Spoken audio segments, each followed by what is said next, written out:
part tu yang kemo dengan baby tu teruk So saya ambil BE. Saya diperkenalkan oleh sahabat saya lah. So saya ambil BE. Terjumpa BE lah. Terjumpa sebenarnya. Dalam masa terjumpa tu, saya pun tak percaya sebenarnya. Sebab saya ni seorang yang anti pada suplemen dan ubat-ubatan. Saya tak suka makan ubat-ubat.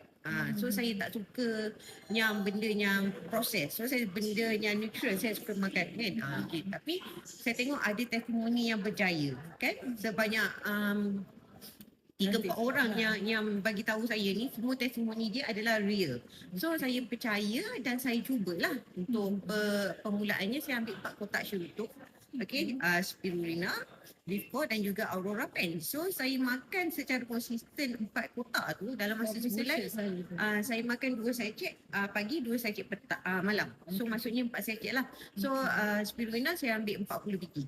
Dengan Livco saya ambil 2 biji sebelum waktu tidur dan saya pakai Aurora Pen selama 24 kecuali waktu kita mandi. Okay. So dalam progres tu 2 bulan pertama saya makan, okay. Bulan yang ketiga saya kena kemo. Saya ambil 2 bulan awal sebelum saya kemo. So kemo yang pertama, minggu yang kedua, saya ingat minggu yang kedua, masa minggu pertama rambut lurus, gugur habis semua. Minggu yang kedua saya dapati kemo kanser tumor saya yang sebesar 7 cm tu yang melintang. 7 cm tu dah kecut jadi 4 cm. 4 cm. Dan yang 5 cm tu makin lama makin tenggelam, makin kabur, kecut. Makin kecut lah. So saya rasa macam benda tu amazing. Sebab apa? Kemo yang sebelum ni saya teruk bagai nak mati.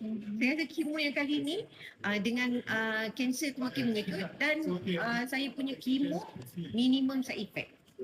Okay, minimum side effect ni boleh saya katakan masa dulu yang sebelum 2024 tu saya memang melepek, saya demam, saya sesama, saya sakit perut, kulit saya terbakar, kuku saya ni jadi mati dan saya memang macam mayat hidup.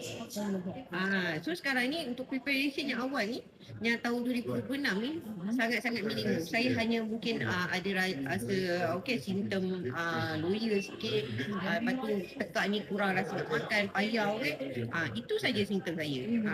Muntah-muntah tak ada. Walaupun ubat yang dibekalkan oleh doktor tu ada ubat muntah, choliberik apa ni, saya tak makan langsung. Saya prefer pada cerutu saja. Saya tak makan langsung ubat clean. So apa yang boleh saya share, saya masih aktif. Saya masih boleh bergerak, saya masih boleh bekerja, saya masih sihat dan bergaya. Yang penting positif. Yang penting positif. Apa-apa pun positif dan konsisten. Betul. Thank you. Kan ada